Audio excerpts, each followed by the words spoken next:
Regresamos, amigos, con argumentos. Seguimos escuchando al profesor Juan Carlos Vidal y nos quedamos con un tema importante, hablando de participación ciudadana, participación electoral, los llamados a la abstención en el pasado. Más de 3 millones de jóvenes no están inscritos en el registro electoral. Ha sido el llamado de los dirigentes estudiantiles, de distintas organizaciones no gubernamentales como Voto Joven.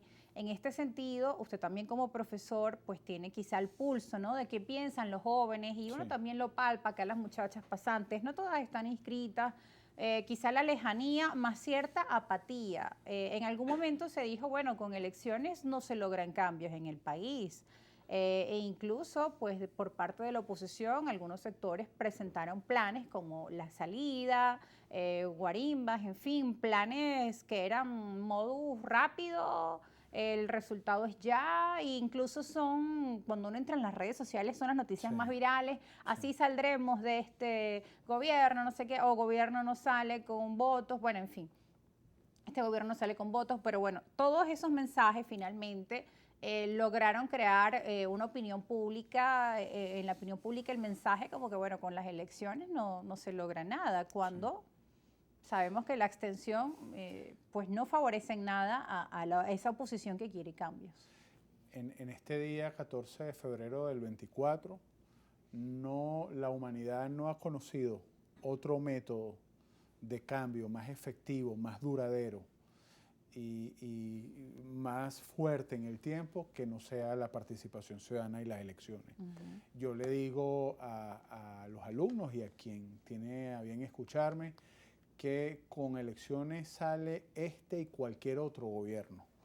Por más difícil que parezca, por más duro que pueda, digamos, percibirse, las elecciones rosas cuando son con participación masiva, decidida y en paz, las elecciones es un mecanismo certero para producir cambios.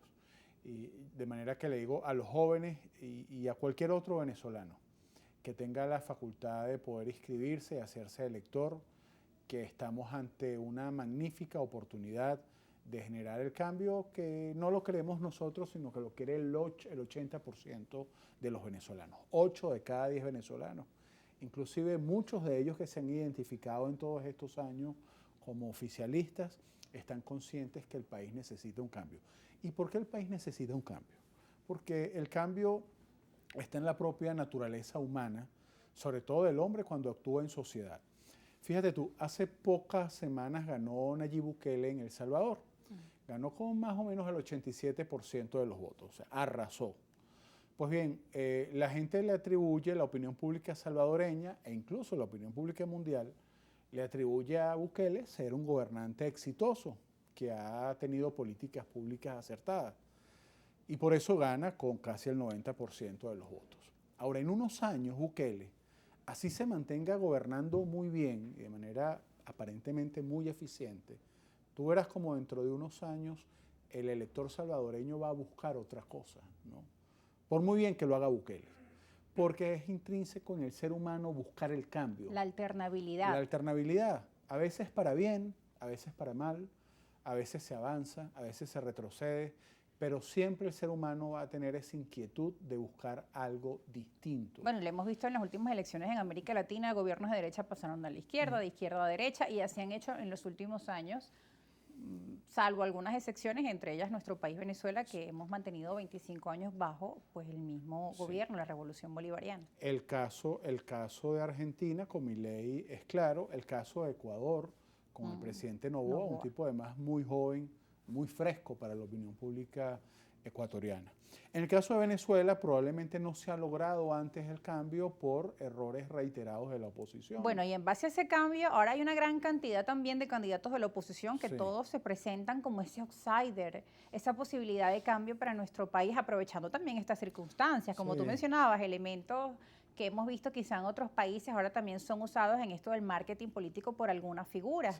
Y por otro lado, la candidata María Corina se encuentra inhabilitada, lo cual también lleva a que ese sector de la oposición tenga una estrategia clara, porque si anuncian que las elecciones son en junio, en julio, y todavía está el tema de esa inhabilitación, supongo que ya deberían tener claro que deben buscar otros escenarios.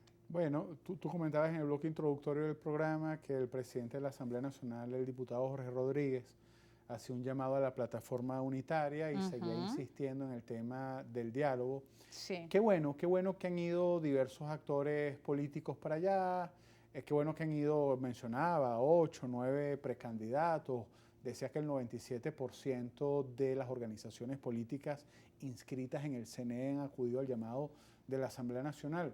Eso no es malo, Rosa. Lo malo es que ese 97% de las organizaciones políticas inscritas en el CNE que han acudido al diálogo de la Asamblea Nacional representan para efectos de la opinión pública el 1%. De manera que tú no puedes hacer un diálogo que aspire, sea exitoso, sea verdadero, si no invitas también a aquellos candidatos o a aquellos venezolanos, no le pongamos aún el calificativo de candidato porque aún no lo son, aún Venezuela no tiene candidaturas oficiales, pero sin que puedas invitar a ese grupo de venezolanos que hoy tienen algo que decirle al país. María Corina Machado, a partir del 22 de octubre del año pasado, de la primaria, se ha convertido en una actora política fundamental. Negarlo es tener, por cierto, la misma ceguera que se tuvo en el 98 con Hugo Chávez, ¿no? Yo recuerdo, estaba muy chamo, pero recuerdo que en aquel momento Acción Democrática y COPEI, que eran los partidos, digamos, que tenían el control político del país, movieron las elecciones de gobernadores, las adelantaron, hicieron esto, hicieron lo otro, pensando que eso podía cambiar la postura de la gente, ¿no? Ese anhelo de cambio de la gente, pues resultó en fracaso, ¿no? Toda medida extraña que trate de cambiar artificialmente las cosas. Lo mismo está pasando hoy con posturas con nombres como el de María Corina Machado. Es una realidad que está allí. Ojalá pudieran sentarse, ojalá pudiéramos volver a Barbados. Tú preguntabas qué rol debe jugar el ciudadano. Yo lo trato de hacer en mis redes sociales y cada vez que tengo oportunidad de decirlo, lo repito. Yo creo que hay que presionar a la dirigencia del país, tanto la política como la empresarial, para que se retome las conversaciones de Barbados. Decía el doctor Gerardo Bley que el acuerdo de Barbados es el acuerdo político más importante de los últimos 25 años en Venezuela. Yo le agregaría aquello que el acuerdo de Barbados es la garantía de paz y de progreso en Venezuela. De manera que como ciudadano quisiera sumarme a esas voces que en un intento de sensatez solicitan que Barbados sea reactivado y que asista quien quiera. Si quieren asistir los otros precandidatos que asistan, bienvenidos sean. Yo te confieso que conozco a más de uno de ellos desde el punto de vista personal, me parecen venezolanos respetables, solo que en este momento no gozan del favor popular.